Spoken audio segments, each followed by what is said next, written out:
Que a doce paz do Senhor Jesus esteja no seu coração. Seja muito bem-vindo a mais uma aula da nossa EBD Online. Eu sou o professor Givanildo Tavares e hoje nós vamos estudar a quarta lição deste tema, as promessas de Deus, que traz esse tema aí belíssimo, promessa e obediência. Que vamos aprender com esta lição sobre promessa e obediência. Para começar, a palavra obediência, o substantivo obediência, vem do verbo obedecer. Esse verbo, ele vem do grego hipakuo. Como você vê aí embaixo essa primeira palavra, hipakuo, que é o verbo obedecer, ele é formado de duas palavras gregas. A palavra hipo, que é sob, a ideia de estar abaixo, sob. E akuo, que é o verbo ouvir, né? Então, o verbo ouvir, mais preposição sob, que forma a palavra obediência, o verbo obedecer em grego, hipakuo. E aí vem a palavra acústico em português, de akuo, que é o verbo ouvir, um ambiente acústico, um ambiente audível, né? E essa palavra significa o verbo obedecer em grego, hipakuo, é, é agir sob a autoridade de quem fala, ou seja, realmente ouvir quem dar a ordem.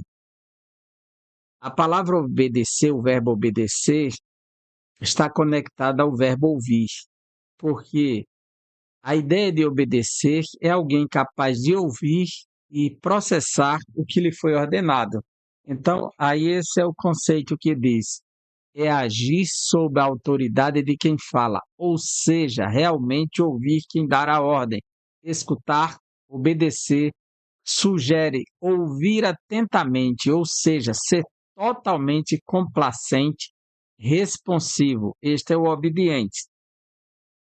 Já a palavra obediência, hipakoi, é o substantivo obediência que está no mesmo verbo, ripa e akoie, do verbo akuo, o verbo ouvir. Então, a obediência é uma resposta a uma voz. Não é apenas ouvir, é ouvir e processar a ordem. Isto é obediência. A nossa lição ela está dividida em 3 capítulos e, por isso, ela está subalternada a 3 objetivos.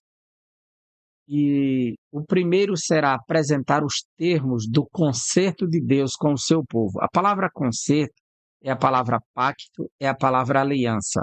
É o mesmo nome. Então, você diz a aliança, o concerto ou o pacto. O segundo capítulo trata do objetivo de mostrar que o princípio da obediência também está presente no novo concerto, ou seja, na nova aliança. E terceiro, refletir sobre as bênçãos provenientes da obediência a Cristo. Esses são os 3 objetivos que definem os 3 capítulos da nossa lição. Você tem aí uma arte que nós projetamos para vocês, que é um monte, acima dele a cruz, onde se concretiza a nova aliança, e aqui o estabelecimento dela através do símbolo do vinho e do pão. O nosso texto áureo nos diz: se me amardes, disse Jesus, guardareis os meus mandamentos. João 14:15. Então, uma das evidências do amor é a obediência. Isso que amor é, é uma ação que corresponde a uma voz. Então, se me amardes, guardareis os meus mandamentos, disse Jesus. Nesse capítulo 14 de João, se a gente for mais embaixo, que é 14:15, nós vamos ler agora 14 e 21. Veja como Jesus ele amplia o conceito. 14, 21 e depois o 23. Diz assim: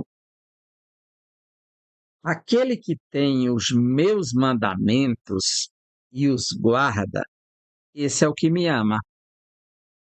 E aquele que me ama será amado por meu Pai, e eu também o amarei e me manifestarei a ele.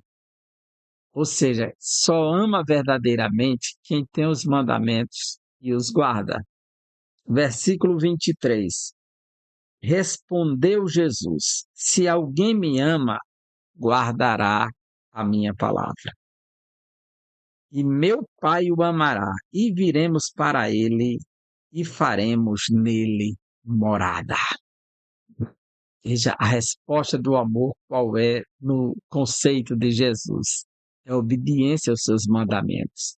No mesmo evangelho, no capítulo 15, versículo de número 10, Jesus diz: Se guardardes os meus mandamentos, permanecereis no meu amor, assim como também eu tenho guardado os mandamentos de meu Pai, e no seu amor permaneço.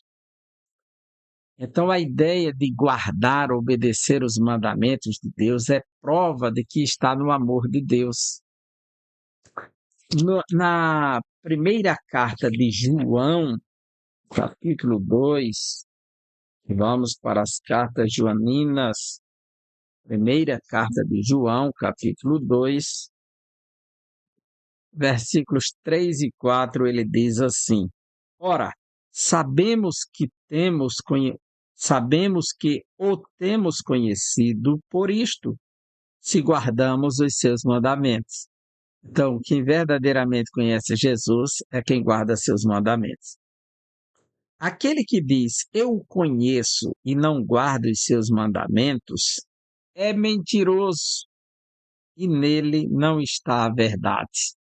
Então, quem conhece Jesus sabe que ele é Senhor, que ele é dono, que ele é rei. Então, tem que lhe prestar obediência, guardar os seus mandamentos. No capítulo 3, versículo 22 e o 24, também diz assim: E aquilo que pedimos dele recebemos, porque guardamos os seus mandamentos e fazemos diante dele o que lhe é agradável. Então, guardar os mandamentos agrada ao Senhor e tem recompensa através das orações. 24. E aquele que guarda os seus mandamentos permanece em Deus e Deus nele. E nisto conhecemos que ele permanece em nós pelo Espírito que nos deu, quando guardamos os seus mandamentos. A verdade prática diz: a obediência a Cristo demanda de bênçãos espirituais que influenciam diversas áreas da nossa vida. Então, precisamos confiar que este é o princípio, né? Aos que creem, obedece. E nesta lição de hoje, nós vamos estudar coisas impactantes. A Bíblia apresenta uma relação entre promessa e obediência. Você vê aí a imagem de um casamento. Um casamento é feito de promessas que exigem obediências após as promessas. Ao longo das Escrituras, percebemos que a obediência é um princípio divino que não caducou no Novo Testamento. Ela continua sendo requerida por nosso Senhor para vivermos promessas específicas de Deus neste mundo. Promessas específicas. O Deus que prometeu no Antigo Testamento é o mesmo que prometeu no Novo. E, ao mesmo tempo, exige do seu povo obediência à sua palavra. Entretanto, quais são os termos da obediência do novo concerto, conforme revelado no Novo Testamento? Quais são? É o que estudaremos nesta lição. Então, vamos começar a nossa lição. Obediência no Antigo Testamento. O concerto de Horebe, a aliança no Horebe, o pacto no Horebe, que é o Sinai. Então vamos começar por lá, quando Deus leva o seu povo, tira do Egito e leva para o Horebe. O concerto de Horebe, o concerto feito por Deus com o povo de Israel no deserto de Horebe, conforme Deuteronômio 29:1. Deuteronômio 29:1 diz: Estas são as palavras do concerto ou da aliança que o Senhor ordenou a Moisés na terra de Moabe, que fizesse com os filhos de Israel, além do concerto que fizera com eles em Horebe. Então, primeiro o de Horebe, o segundo é o de Moabe. Era uma reafirmação das promessas que ele havia feito a Abraão e seus descendentes. Deus prometeu abençoar, multiplicar, conduzir o povo em triunfo. E no deserto do Horebe, também denominado de Sinai, ficou patente que o concerto divino exigia santa obediência do povo para que fosse bem-sucedido entre as nações. Que diz o livro do Êxodo 19:5: Se diligentemente ouvirdes a minha voz e guardardes o meu concerto, a minha aliança, diz o Senhor, então sereis minha propriedade peculiar dentre todos os povos, porque toda a terra é minha. Então sereis. Se guardardes, então sereis. Veja que é condicional e que esta é uma aliança que ela exige responsabilidade. Deus assume a responsabilidade, a garantia de abençoar e de tê-los como povo exclusivo, mas para isso precisam guardar. Então, a obediência de Israel era fundamental, e dependia da obediência de Israel a sustentação de ser o povo peculiar. Mas o texto sagrado diz que essa aliança ela foi respondida assim, ó. Ela foi selada com sangue no final, quando terminou. Livro do Êxodo 24, versículos 7 e 8. Diz assim: E tomou o livro da aliança e o leu ao povo. E eles disseram: Tudo o que falou o Senhor, faremos e obedeceremos.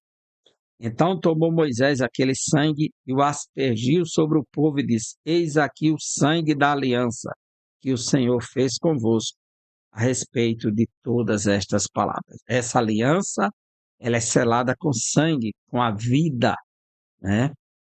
E o povo disse que iria obedecer. No livro de Deuteronômio, capítulo 4, onde se faz uma repetição da lei, diz assim, 4:10. Não te esqueças do dia em que estivestes perante o Senhor teu Deus em Horebe, quando o Senhor me disse: Reúne este povo e os farei ouvir as minhas palavras, a fim de que aprenda a temer-me todos os dias que na terra viver, e as ensinará a seus filhos. Então, tem que guardar um temor todo o tempo, toda a vida. E o capítulo 5 de Deuteronômio, versículo 2, diz: O Senhor nosso Deus fez aliança conosco em Horebe. Essa é a resposta de Israel. Então, Israel seria o povo particular de Deus. Pela santa obediência, o povo seria um reino sacerdotal, um povo santo. A nação de Israel deveria obedecer aos mandamentos do Senhor para viver as promessas em toda a sua peregrinação no deserto. E o que foi que aconteceu? Israel, que recebe a promessa de ser um povo particular, conforme Êxodo 19:5, não obedece à aliança, e é por isso que vai ter que ser instituída uma nova aliança, e perde o privilégio de ser o povo particular de Deus, porque estava dentro do contrato. Deus entregou a aliança a Moisés para que ele mediasse para o povo, e se guardardes o meu concerto, sereis meu povo particular. Mas o povo não guardou. O povo não honrou o concerto de Deus. E aí Deus levou para o cativeiro e prometeu estabelecer uma nova aliança com o próprio Israel e Judá. E no Evangelho de Mateus, capítulo 21, versículo 40 a 43, está escrito. Mateus 21, 40 a 43. Por conta do fracasso de Israel. Veja só, Jesus já chegou dando aviso. Quando, pois, vier o Senhor da vinha, que fará aqueles lavradores? Responderam-lhe: fará perecer horrivelmente a estes malvados e arrendará a vinha a outros lavradores que lhe remetam os frutos dos seus devidos tempos. Perguntou-lhe Jesus: nunca lestes nas Escrituras a pedra que os construtores rejeitaram? Ou seja, Jesus está falando, a pedra é ele que foi rejeitada pelos judeus, aquele que traz a nova aliança. Esse veio a ser a principal pedra angular. Isto procede do Senhor e é maravilhoso aos nossos olhos? Portanto vos digo que o reino de Deus vos será tirado e será entregue a um povo que lhe produza os respectivos frutos. Então, Israel deixa de ser o povo particular de Deus. É povo ainda escolhido por Deus, mas perdeu o privilégio de particularidade. E Deus, veja só, vai remeter a um outro povo que envolve os judeus também, que é a igreja. Romanos, isso não é teologia da substituição, não confundam, tá certo? Isso é teologia bíblica. Romanos, capítulo 9, versículos 24 e 25, mais uma vez ele diz assim: os quais somos nós, a quem também chamou, não só dentre os judeus, mas também dentre os gentios. Assim como também diz Oséias, em Oséias: chamarei meu povo ao que não era meu povo, e amada a que não era amada. E no lugar em que se lhes disse, vós não sois meu povo, ali mesmo serão chamados filhos do Deus vivo. Isso aqui se aplica agora a judeus e gentios, um novo chamado, criando um novo povo em Cristo Jesus, uma nova criação, para que se torne a nova propriedade particular de Deus. E Pedro chega e afirma, o apóstolo Pedro, que era judeu, que fez a primeira pregação aos judeus em Jerusalém, em Atos 2, na sua primeira carta, capítulo 2, ele diz, versículos 5 a 10. Também vós mesmos, como pedras que vivem, sois edificados casa espiritual, para serdes sacerdócio santo, a fim de oferecerdes sacrifícios espirituais agradáveis a Deus, por intermédio de Jesus Cristo. Pois isso está na Escritura: eis que ponho em Sião uma pedra angular, eleita e preciosa, e quem nela crer não será de modo algum envergonhado.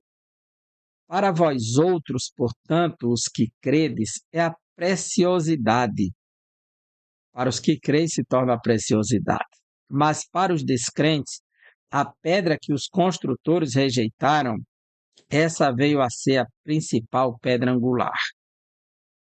E para nós, os que cremos, a pedra preciosa. E pedra de tropeço e rocha de ofensa. São estes os que tropeçam na palavra, sendo desobedientes, para o que também foram postos. Vós, porém, sois raça eleita, sacerdócio real, nação santa, povo de propriedade exclusiva de Deus, a fim de proclamardes as virtudes daquele que vos chamou das trevas para a sua maravilhosa luz. Vós, sim, que antes não eras povo, mas agora sois povo de Deus, que não tinhas alcançado misericórdia, mas agora alcançastes misericórdia. E algo aqui impactante é que o texto de Êxodo, ele é para o futuro. Se vocês guardarem o meu pacto, vocês serão meu povo particular, minha propriedade, meu sacerdócio santo, minha nação, o reino sacerdotal. Deus fala com Israel no futuro. Para a igreja, ele fala no presente. Vós sois, não é serão, vós sois esse povo agora. Então, a igreja agora se torna o povo que está em primeiro lugar no projeto de Deus. A igreja assumiu, porque foi dada a outro povo isso aqui, aquilo que pertencia aos judeus, porque eles não guardaram o concerto. E a nova aliança foi proposta para quem? Para Israel. É proposta para eles que façam um novo concerto com Israel e Judá. Por isso que a igreja primitiva ela foi inaugurada com 120 judeus. Foi agregado mais cerca de 3.000 judeus, dá 3.000, cento e pouco aí. Depois mais 5.000. Ela foi crescendo somente com judeus. Mas vieram os gentios para confirmar. Essa nova aliança está aberta a todos os povos. Então, esse novo povo agora não é a nação política, geopolítica, é um povo espiritual. Todo judeu que se converte, ele de fato cumpre esse novo nascimento, essa eleição desse sacerdócio santo, esse povo real, essa nação escolhida de Deus para esse propósito, é a igreja. Então ela é feita de judeus e gentios. Logo, o Israel, não a nação física, mas o Israel espiritual é o que está contando nesse propósito aqui sublime. Por isso que Paulo vai dizer que nem todos que israelita é de fato, nem todo descendente de Abraão, de fato é o israelita que Deus quer, e nem todo judeu que é circuncidado na carne é o judeu que Deus quer, mas aquele que é circuncidado no coração. E isso só é possível na nova aliança, né?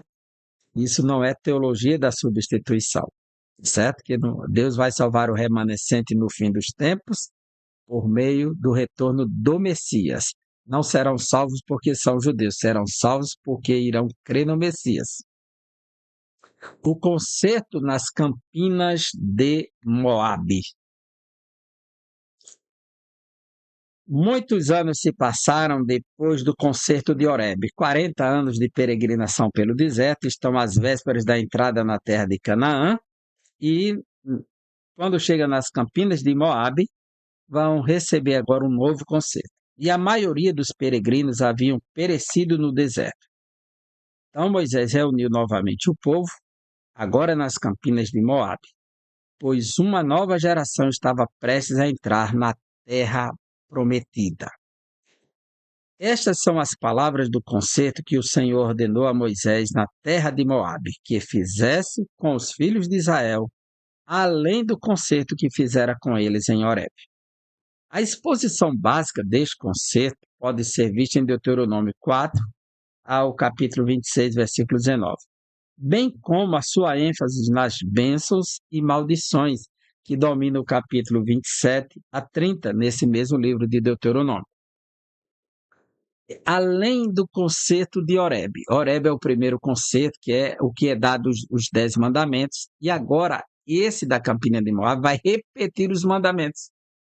E vai estabelecer agora os princípios da bênção e a maldição que serão ministradas acima dos montes Ebal e Gerizim. Mas vamos para Deuteronômio, capítulos 29, versículo 9. Olha como o Senhor exige do seu povo. Na terra de Moabe. 29, versículo 9. Depois de 12 a 15. 29, 9. Guardai, pois, as palavras desta aliança e cumpri-as, para que prospereis em tudo quanto fizerdes. Ou seja, se o povo guardasse, iriam prosperar em tudo que fizesse. As palavras da aliança, do pacto, do concerto. Nos versículos 12 a 15, diz assim: para que entres na aliança do Senhor teu Deus e no juramento que hoje o Senhor teu Deus faz contigo, para que hoje te estabeleça por seu povo, e ele te seja por Deus, como te tem prometido, como jurou a teus pais Abraão, Isaque e Jacó. Não é somente convosco que faça esta aliança e este juramento, porém, com aquele que hoje aqui está conosco perante o Senhor nosso Deus e também com aquele que não está aqui hoje conosco, ou seja, no futuro, os outros israelitas que irão crer e irão obedecer, essa aliança está valendo para eles, não só para essa geração que vai entrar na terra de Canaã, mas as gerações que virão no futuro, a aliança está garantida também.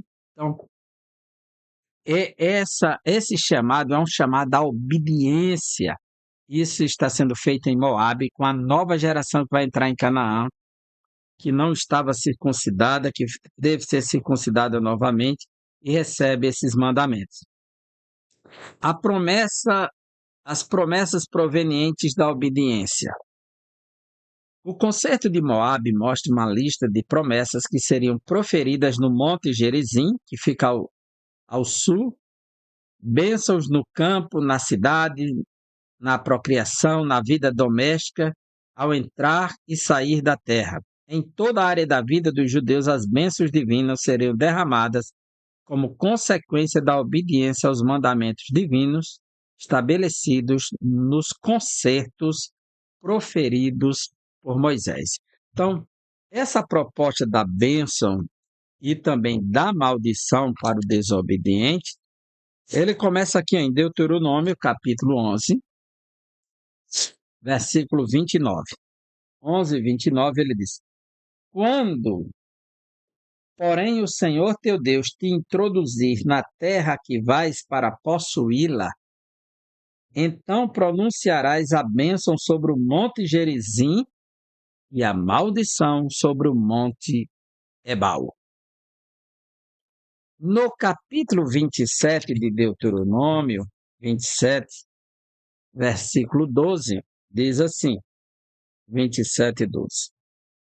Quando houverdes passado o Jordão, estarão sobre o monte Gerizim para abençoarem o povo. Estes, Simeão, Levi, Judá, Issacar, José e Benjamim, esses serão aqueles que irão ministrar a bênção no Monte Gerizim, que fica ao sul, na região de Samaria, né? Que virou o templo dos samaritanos no Monte Gerizim, depois, no quarto século antes de Cristo, começou a tradição.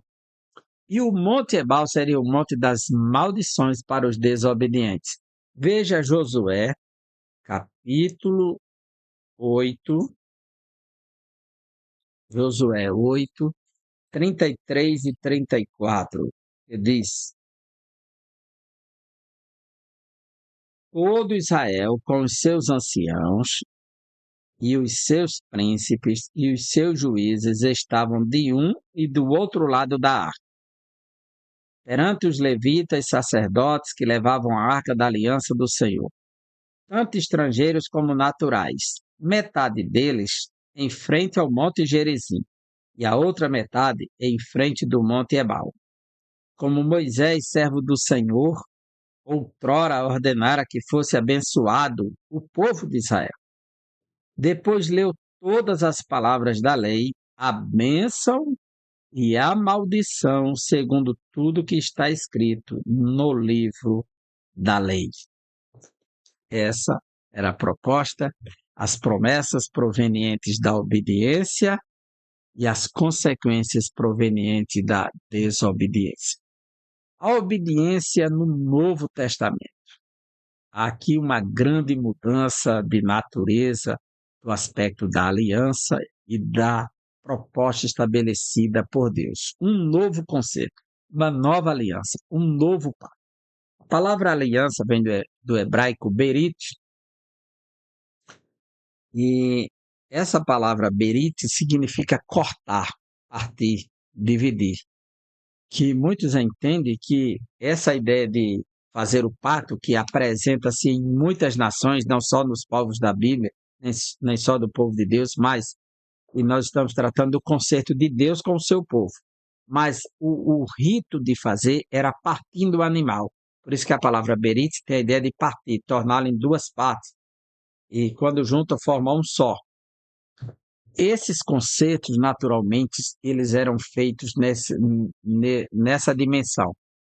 Se fosse um concerto entre duas pessoas, que aí serve para um padrão entre a pessoa e Deus, no plano horizontal. Vou pegar aqui um modelo clássico na Bíblia, no livro do Gênesis, capítulo 26, é quando Isaac entra na terra dos filisteus, vai para Gerar, e ali ele vai cavando fossos e é entulhado pelos filisteus, há uma perseguição, mas Isaac prospera. E o texto sagrado diz assim, capítulo 26, versículo 26 em diante.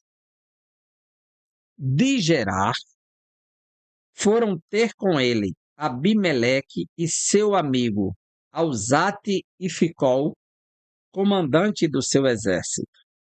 Disse-lhes Isaque: por que viestes a mim? Pois me odiais e me expulsastes do vosso meio? Eles responderam: vimos claramente que o Senhor é contigo. Então dissemos: haja agora juramento entre nós e ti, e façamos aliança contigo, para que não nos jura que nos não farás mal, como também não te havemos tocado, e como te fizemos somente o bem. E te deixamos ir em paz, tu és agora o abençoado do Senhor. Então Isaque lhe deu um banquete, e comeram e beberam. Levantando-se de madrugada, juraram de parte a parte. Isaque os despediu e eles foram em paz. Aqui está o modelo clássico de um rito da aliança no Antigo Testamento ou na Antiguidade Oriental, do Oriente Médio. Esse é um modelo aqui muito especial apresentado nesse momento. Primeiro, Isaac ele estava em conflito com os filisteus. Depois que Isaac prospera, que cava os poços, que dá certo, sai da terra dos filisteus, então Abimeleque, ele vem, o rei Abimeleque, e ele traz consigo Ausate e Ficol, que é comandante do seu exército. Um é amigo, o outro é comandante do exército. Para quê? As alianças eram realizadas com um mediador no meio. Naturalmente, as alianças exigiam um mediador. Não que todas tivessem, que Deus fez aliança com Abraão e ele mesmo foi o que fez a aliança, o aliancista, quanto foi o mediador da própria aliança. E foi quem fez o juramento também. O mediador, ele ficava entre as duas pessoas que fariam a aliança. Seria não somente testemunha, mas mediava o processo entre um e outro. Então, Ausate e Ficol vêm para agirem como mediadores dessa aliança, como testemunhas do fato e a juramentar o acordo, porque nem toda aliança tinha juramento. Algumas era exigido um juramento. Esse juramento era um termo de compromisso que aquilo que foi decidido e prometido para o futuro seria garantido nesse juramento. O juramento garantiria o efeito.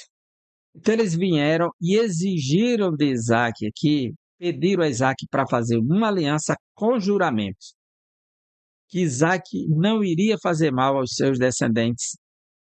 Isaac fez essa aliança e depois fez um banquete para selar a aliança, que terminava comendo na mesma mesa, tomando do mesmo vinho, comendo do mesmo pão. E foi isso que aconteceu aqui. Então, esse é o modelo típico quando dois povos que estavam em conflito faziam uma aliança, de imediato promoviam um banquete e comia na mesma mesa para ter tudo em comum. E aí tem a palavra comunhão. estavam em comunhão, estavam em comum acordo, estavam aliançados.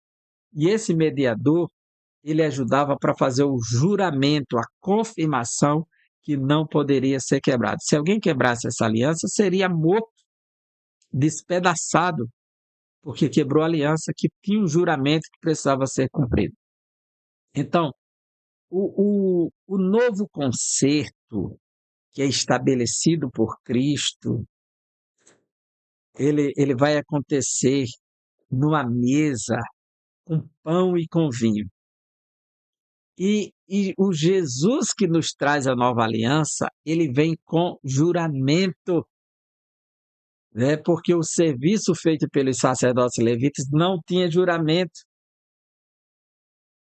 Só tinha que cumprir regras, mas não tinha juramento. Mas aí vem Jesus com o juramento. Isso é interessante aqui. Então vamos ver. Hebreus 8 apresenta aspectos do antigo concerto, mostrando o quanto eles apontam para o perfeito ministério do Senhor Jesus. Veja, a antiga aliança, tudo que acontecia lá apontava para Cristo, porque se tornou sombras. E a realidade concreta estava no ministério de Cristo e não no Antigo Testamento. Ali era um efeito prototípico, apontando para algo maior. Era um arquétipo e a realidade final estava na pessoa de Jesus. Na carta aos Hebreus, capítulo 8, antes do autor apresentar os detalhes da nova aliança, ele diz, capítulo 8, versículos 5 e 6, os quais ministram em figura e sombra das coisas celestes, assim como foi Moisés divinamente instruído quando estava para construir o tabernáculo, pois ele disse, vê que faças todas as coisas de acordo com o modelo que te foi mostrado no monte. Agora, com efeito, obteve Jesus ministério tanto mais excelente, quanto é ele também mediador de superior aliança instituída com base em superiores promessas. O capítulo 9, versículo 11, diz assim, quando, porém, veio Cristo como sumo sacerdote dos bens já realizados, mediante o maior e mais perfeito tabernáculo, não feito por mãos de qualquer, quer dizer, não desta criação. Versículo de número 12. Não por meio de sangue de bodes e de bezerro, mas pelo seu próprio sangue entrou no Santo dos Santos, uma vez por todas, tendo obtido eterna redenção. Ou seja, Jesus não vem mais com os sacrifícios da antiga aliança. Ele vem com o seu próprio sangue. Porque tudo que fazia lá apontava para ele. A realidade final é Cristo. Gálatas capítulo 3, versículo 24. O apóstolo Paulo nos diz assim na carta aos Gálatas, capítulo 3, versículo 24. De maneira que a lei nos serviu de aio, ou seja, para nos conduzir a Cristo, a fim de que fôssemos justificados por fé. A justiça agora é aplicada pela fé e a função da lei foi conduzir até Cristo, era apenas sombras que levam até a realidade que é Cristo. E agora não é mais por rituais, por obras, é pela fé. As características da nova aliança, elas são muito especiais. E veja o que diz o capítulo 8, versículos 8 a 12. E de fato, repreendendo-os, diz, eis aí vem dias, diz o Senhor, e firmarei nova aliança com a casa de Israel e com a casa de Judá. A nova aliança, ela é prometida especificamente a Israel e a casa de Judá. Por isso que Jesus fez com 12 apóstolos judeus. A igreja foi inaugurada com judeus. que não tinha como ser diferente, que está prometido que é com a casa de Israel e a casa de Judá. Não segundo a aliança que fiz com seus pais, no dia que os tomei pela mão para os conduzir até fora da terra do Egito. Pois eles não continuaram na minha aliança. Eles não continuaram na minha aliança. E eu não atentei para ele, diz o Senhor. Então eu não considerei eles, porque eles não honraram a minha aliança. O meu lado estava de pé, o deles não. Então não tinha como recompensá-los. A promessa não tinha como cair sobre eles, porque eles não estavam cumprindo a nova aliança que Deus tinha proposto. Porque esta é a aliança, esta é a nova aliança, né? Que firmarei com a casa de Israel depois daqueles dias, diz o Senhor. Na sua mente imprimirei as minhas leis. Ou seja, a lei agora não será mais escrita externa, nas pedras, é na mente, é no coração. Imprimirei as minhas leis. Também sobre o seu coração as inscreverei. E eu serei o seu Deus, e eles serão o meu povo. Qual foi o povo que entrou na nova aliança? Primeiro os judeus, depois os gentios.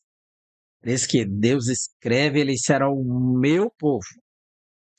E não ensinarei jamais, não ensinará jamais cada um ao seu próximo, nem cada um ao seu irmão, dizendo: conhece ao Senhor, porque todos me conhecerão, desde o menor deles até o maior. Pois para com as suas iniquidades usarei de misericórdia, e dos seus pecados jamais me lembrarei. A nova aliança, ela traz a eliminação do pecado, da condenação, e uma nova proposta em Cristo Jesus.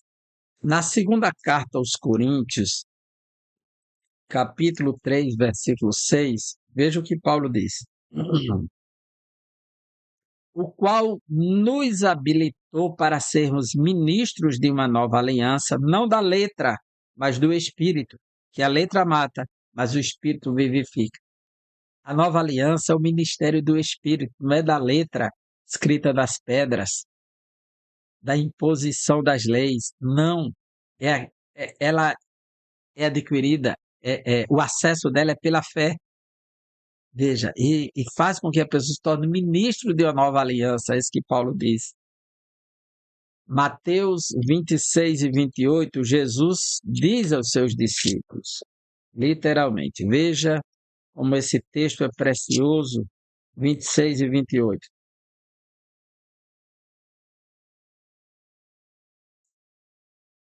Porque isto é o meu sangue, o sangue da nova aliança derramado em favor de muitos para a remissão de pecados.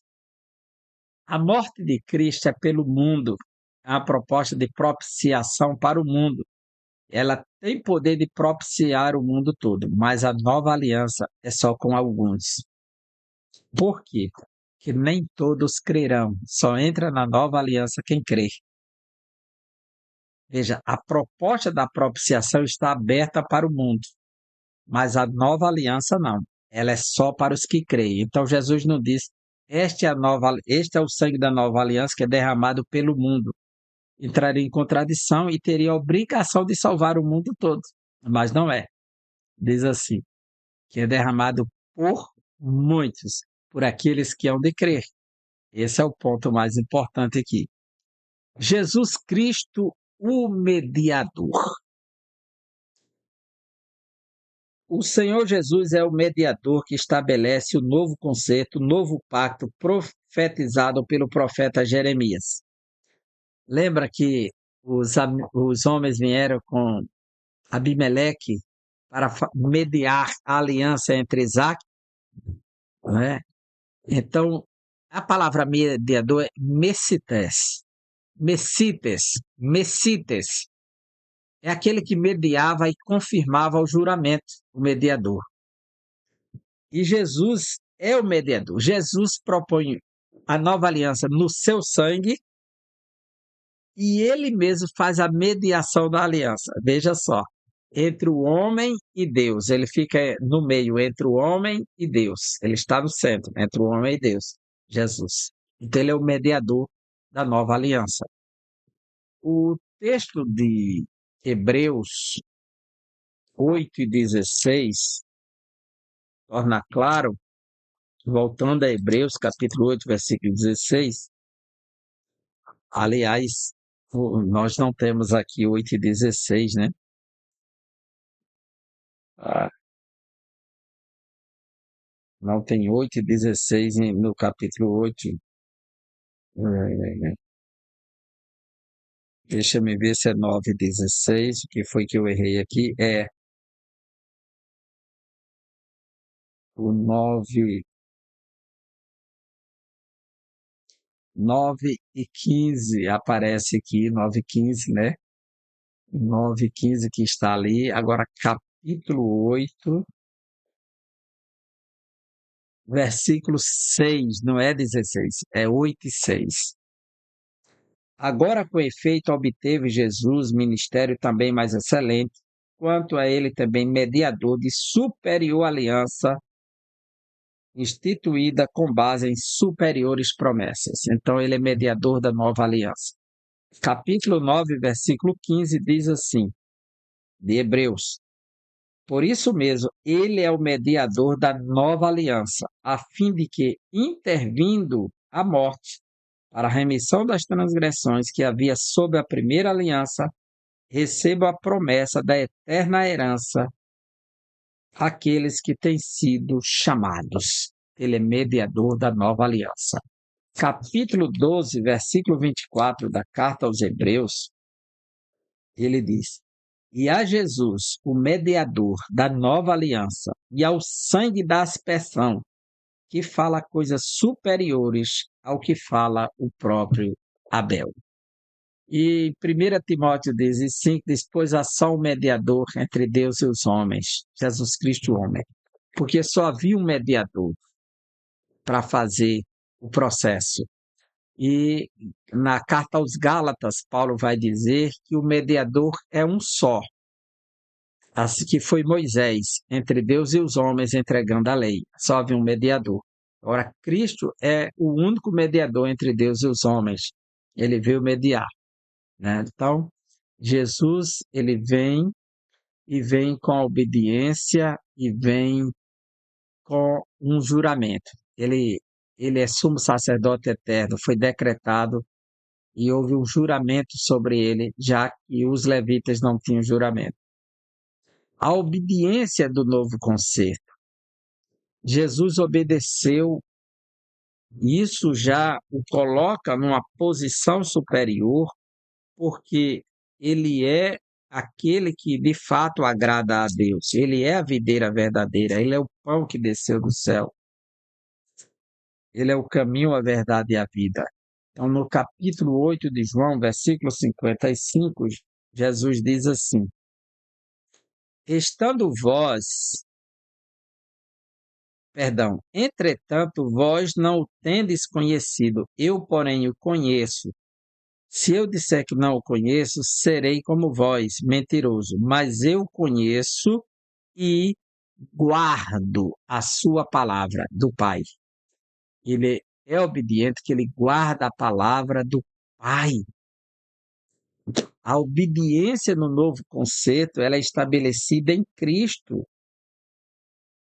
Os ensinos do Novo Testamento mostram que a fé e obediência andam lado a lado. Nosso Senhor ensinou: se me amardes, guardareis os meus mandamentos. Essa expressão guardareis também pode ser substituída por obedecerdes. Isso significa que o nosso amor pelo Salvador foi primeiramente obediente ao Pai. Jesus obedeceu. Veja, Hebreus capítulo 5, versículo 8, diz assim, 5 e 8. Embora sendo filho, aprendeu a obediência pelas coisas que sofreu. Então, Jesus aprendeu a obediência. Logo, todo salvo é salvo para obedecer. O chamado da salvação, o chamado à obediência. Veja, Romanos, capítulo 1, versículo 5. Romanos 1:5 diz assim: por intermédio de quem viemos a receber graça e apostolado por amor do seu nome para a obediência por fé entre todos os gentios. Para a obediência. O chamado é para obedecer. 1 Pedro, capítulo 1, versículo 2, o sacrifício de Cristo nos conduz à obediência. Veja, 1 e 2. Eleitos segundo a presciência de Deus Pai, em santificação do Espírito, para a obediência e a aspersão do sangue de Jesus Cristo, graça e paz vos sejam multiplicadas. Então, o nosso chamado é para a obediência. Então, volta em Hebreus capítulo 5, Jesus aprendeu a obedecer em tudo, e agora ele pode chamar os homens à obediência para a salvação. Hebreus 5:9. E tendo sido aperfeiçoado, Cristo, tornou-se o autor da salvação eterna para todos os que lhe obedecem. Então, esse é o chamado da igreja, obediência. Quais são as bênçãos provenientes da obediência a Cristo?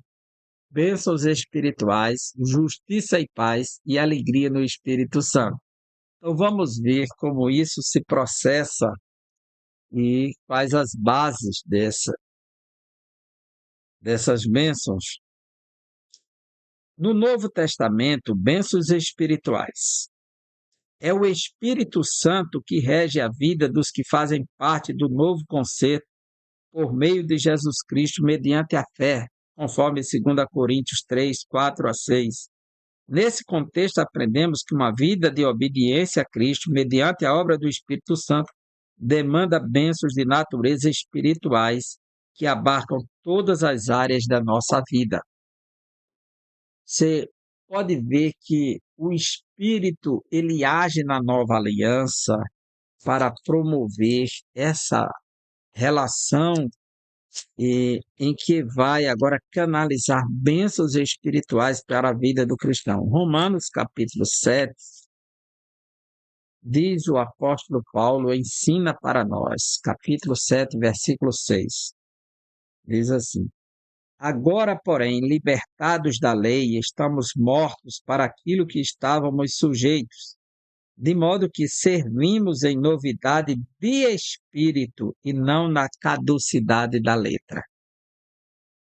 Veja que o Espírito nos leva agora a um ato de servir na novidade do Espírito. Não estamos mais sujeitos, mas servimos. Só serve quem está em obediência, né? Em Romanos capítulo 8, versículo 4, diz assim: a fim de que o preceito da lei se cumprisse em nós, que não andamos segundo a carne, mas segundo o Espírito. Veja que o novo andar agora é no Espírito. Isso demanda bênçãos espirituais. Quando o apóstolo Paulo diz que é um novo viver do Espírito, não mais pela lei, porque agora tudo é na condução do Espírito.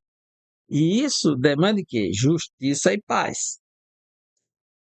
A palavra justiça, que é a aplicação de Deus sobre nós, a sua justiça, que é adquirida, é recebida pela fé, é uma aplicação, tanto a justificação quanto a santificação, algo posicional, é uma mudança de posição, de condenado para justificado, e o justificado passa a viver a justiça agora. De inimigo para amigo de Deus, de não filho para filho, para viver em paz com Deus e não viver mais em conflito com Deus. Então, é uma expressão posicional. A paz é o resultado da justificação. Romanos 5, versículo 1, já diz assim: justificados, pois, mediante a fé, temos paz com Deus por meio de nosso Senhor Jesus Cristo. Então, já trouxe paz para nós. No capítulo 8 de Romanos, versículo 10, ele diz: Se, porém, Cristo está em vós, o vosso corpo, na verdade, está morto por causa do pecado, mas o espírito é vida por causa da justiça. O espírito é vida por causa da justiça. Veja que coisa linda, né? Em, em Filipenses, capítulo 3, versículos 8 e 9, Paulo nos mostra que essa justiça ela foi recebida por fé e que ele não conta mais com os seus méritos. Veja só, Filipenses 3, 8 e 9. Sim, deveras considero tudo como perda por causa da sublimidade do conhecimento de Cristo Jesus, meu Senhor, por amor do qual perdi todas as coisas e as considero como refúgio para ganhar a Cristo e ser achado nele, não tendo justiça própria que procede da lei, senão a que é mediante a fé em Cristo, a justiça que procede de Deus, baseada na fé. Então, essa justiça agora que recebemos para praticá-la, ela vem porque cremos em Cristo. E o Espírito traz ela ao nosso coração para ser praticada, né? Então, um novo viver na nova aliança, nessa novo conceito, nessa nova dimensão. Então, a obediência que exercemos agora é por causa do Espírito, que ele mesmo traz paz para nós. Veja, Romanos 8 e 6. Porque o pendor da carne dá para a morte, mas a do Espírito para a vida e paz. Então, é justiça e paz agora que estamos desfrutando nessa nova dimensão, justificados e santificados. Então, a paz que excede todo entendimento torna-se realidade em nós agora, conforme Filipenses 4:7. É aquela paz que o Senhor Jesus falou aos seus discípulos: Deixo-vos a paz, a minha paz vos dou, não vos la dou como o mundo a dá. Não se turbe o vosso coração, nem se atemorize. Assim, a obediência a Cristo gera em nós justiça e paz em meio à turbulência no mundo. Alegria no Espírito Santo. A alegria proveniente de uma relação com Cristo é a marca da vida de quem anda na justiça e tem paz com Cristo. A Bíblia mostra que a alegria é um fruto do Espírito Santo, conforme Gálatas 5:22. Essa alegria, conforme nos ensina as Escrituras, ela está condicionada aos ambientes externos da nossa vida, mas é consequência de uma vida cheia da presença do Espírito Santo. E nós podemos constatar isso no livro de Atos dos Apóstolos, para começar. Veja, Atos, capítulo 13, versículo 52. Os discípulos, porém, transbordavam de alegria e do Espírito Santo. Os dois andavam juntos. De alegria e do Espírito Santo. Quem está cheio do Espírito está cheio de alegria. Romanos 14:17, quando Paulo disse que o reino de Deus não é comida nem bebida, porque havia uma confusão, uns diziam que tinha que comer carne, tem que comer legumes, aquele conflito todo entre os judeus e gentios. Aí Paulo diz que o reino de Deus não é comida nem bebida, mas paz, alegria, gozo do Espírito Santo, né? E Romanos capítulo 15, versículo 13, o apóstolo Paulo diz assim, 15:13. Depois que eles terminaram, perdão, é Romanos, eu estou em Atos, Romanos 15, versículo 13. E o Deus da esperança vos encha de todo gozo, quer dizer, toda alegria e paz no vosso crer, para que sejais ricos de esperanças no poder do Espírito Santo. Então veja como isso depende do Espírito Santo, que a alegria é um fruto do Espírito Santo, conforme Gálatas 5:22, e primeira carta aos Tessalonicenses 1:6. Veja o que diz. Paulo escrevendo aos Tessalonicenses 1:6, ele diz: com efeito vos tornastes imitadores de nossos e do nosso Senhor, tendo recebido a palavra, posto que em meio a muita tribulação, com alegria do Espírito Santo, eles receberam a palavra no meio da tribulação com a alegria do Espírito Santo. A verdadeira alegria está na presença do Espírito Santo. Enfim, a nossa lição, estudamos a respeito da obediência e como relacionamento com Deus, tanto na perspectiva do Antigo Testamento quanto do Novo, da Antiga Aliança e da Nova Aliança. Vimos que, a despeito do Novo Pacto, a Nova Aliança, ter superado o Antigo, né? Agora é escrita no coração, é escrita na mente, é uma ação do Espírito em nós, não é externa, mas interna. Gera uma nova criação, uma nova sociedade. E o princípio da obediência a Deus é a sua palavra, que permanece o mesmo, né? Dessa forma, há promessas de justiça, paz e alegria no Espírito Santo para quem obedece aos mandamentos do Senhor Jesus. São promessas condicionadas à nossa obediência a Cristo. E aqui finalizamos mais uma lição. Espero que você tire proveito dela, amplie esse conteúdo e faça bom proveito e até a próxima aula, se Deus assim nos permitir. Um grande abraço.